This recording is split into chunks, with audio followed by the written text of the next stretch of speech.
Jadi awal tuh kan gini, dulu pas gue lagi main ML di warung Bude berlima sama teman-teman gue, tiba-tiba aja mama gue ngabarin kalau ada saudara gue di kampung yang meninggal. Jadinya mama gue nyuruh gue cepet-cepet pulang dan siap-siapin barang buat berangkat ke kampung. Gue ngedenger itu langsung mutusin buat AFK dan pamit ke teman-teman gue. Di situ untungnya teman-teman gue ngerti kalau ini urgent parah. Jadinya mereka ngebiarin gue AFK tanpa perasaan kesel sama sekali. Sesampainya di rumah gue langsung siap-siapin tuh baju, laptop, pokoknya semua yang gue anggap perlu lah. Karena berangkatnya dari rumah ini kisaran jam 11 malam. Jadi sepanjang perjalanan gue tidur doang tuh di mobil. Karena pas itu gue mikir perjalanan gue ini bakal lebih dari 6 jam. Ya daripada gue ngantuk kayak orang tolol, mending gue tidur aja. Singkat cerita 8 jam kemudian, kurang lebih setengah 8 pagi, akhirnya gue sampai juga di rumah saudara gue yang ada di kampung. Seturunnya gue dari mobil, gue langsung ngeliat tuh banyak banget sepupu-sepupu gue yang lain yang datang untuk berduka. Ngeliat ramainya orang-orang yang datang itu ngebuat gue was-was. Gue was-was bukan karena gue takut keramaian, tapi karena gue takut ditanya-tanyain hal-hal yang gue kagak suka, kayak sekolah gimana, udah ada pacar apa belum, cara dapat teman mabar gimana ya. Cara dapat teman mabar mah easy cuk, dengan langsung kecek link yang ada di bio gue ya guys ya. Dan juga alasan kenapa gue risau atau gelisah itu karena terakhir kali gue datang ke kampung mama gue ini itu sebelum covid, dan ya itu udah lama banget. Hal itu ngebuat gue lupa sama muka om tante gue, terutama sepupu-sepupu gue. Jujur di hari itu gue kagak kenal siapapun sama sekali, tapi untungnya mama gue bikin gerakan tambahan dengan ngenalin gue ke saudara-saudara gue lainnya. Awalnya sih aman-aman aja, tapi pas sampai gue dikenalin sama satu saudara mama gue yang lain, dia bilang kalau gue dulu pernah jadi sahabat dekat sama anak cewek dari keluarga itu. Gue langsung bingung, kapan pula lah bejir.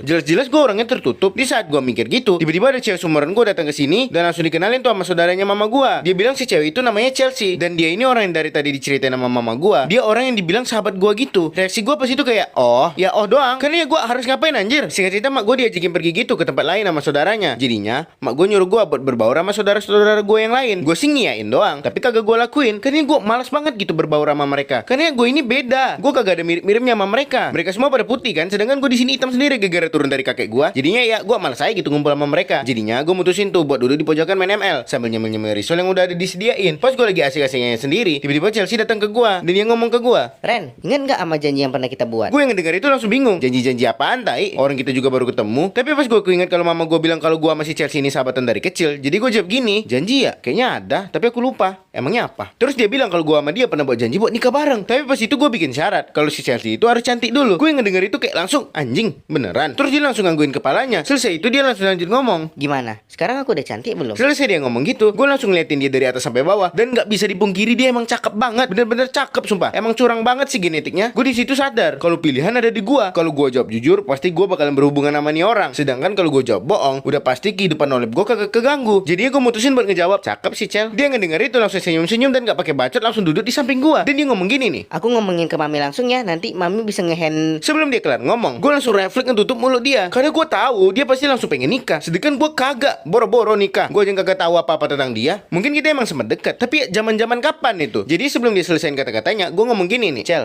mending kita cari tahu satu sama lain dulu gak sih weh? Karena udah lama kali kita gak jumpa. Terus dia ngejawab kan, ya Ren, ayo kita spend time bareng. Singkat cerita hari demi hari gue sama si Chelsea ini jadi makin dekat. Mama gue juga notice kalau gue sama si Chelsea ini jadi makin dekat. Kelihatan dari reaksi dia setiap ngelihat gue bareng sama Chelsea. Hari demi hari gue makin dekat sama dia. Ampe-ampe dia udah ada di titik gak tahu batasan lagi. Nempel banget lah ke gue. Gue ampe-ampe keringat dingin mulu kalau dia udah deket-deket sama gue. Ya gimana ya? Ya gimana pun gue tetap anak laki-laki, cok. Singkat cerita beberapa minggu kemudian, gue sama keluarga gue mutusin buat balik tuh. Karena ya hari libur sekolah sama hari libur kerja udah mulai habis. Jadi sebelum pergi, gue ngomong gini ke Chelsea, tahun depan kita moga bisa ngobrol kayak gini lagi ya. Terus dia dengan mata rada sedih ngejawab, Iya, moga ya. dan ya setelah itu gue sama keluarga gue cabut. Pas di mobil gue kepikiran sama Chelsea, kenapa ya dia sedih kayak gitu? Padahal mak tahun depan pasti bakalan ketemu lagi. Tapi akhirnya gue tahu jawabannya setelah 4 bulan kemudian. Gue dapat kabar kalau si Chelsea ini beserta keluarganya itu imigrasi ke Aussie, dan kabarnya nggak bakal balik lagi. Gue yang dengan kabar itu langsung nge-DM IG dia. Gue tanyain lah tuh kan, gimana dan kapan kita bisa ketemu lagi. Dan dia cuma ngejawab, Ren, cari pengganti aku oke? setelah ngebaca itu, hati gue langsung hancur sehancur-hancurnya. Gue kira ini beginning, tapi nyatanya udah ending. Jadinya setelah itu, gue ngejalanin hari-hari gue kayak biasa. Gue sempat beberapa kali ngejalanin relationship sama orang lain, tapi rasanya kayak hampa gimana gitu. Sampai 2 tahun kemudian, setelah terakhir kali gue ngechat sama Chelsea, dia ngechat gue lagi. Tapi bukan teks, tapi ngasih pap kalau dia udah di depan rumah gue. Gue yang ngeliat itu, langsung buru-buru pergi ke pintu depan. Sampai-sampai gue kagak sempet nge-reply pesan dia. Pas gue udah ngebuka pintu depan, yang gue lihat itu,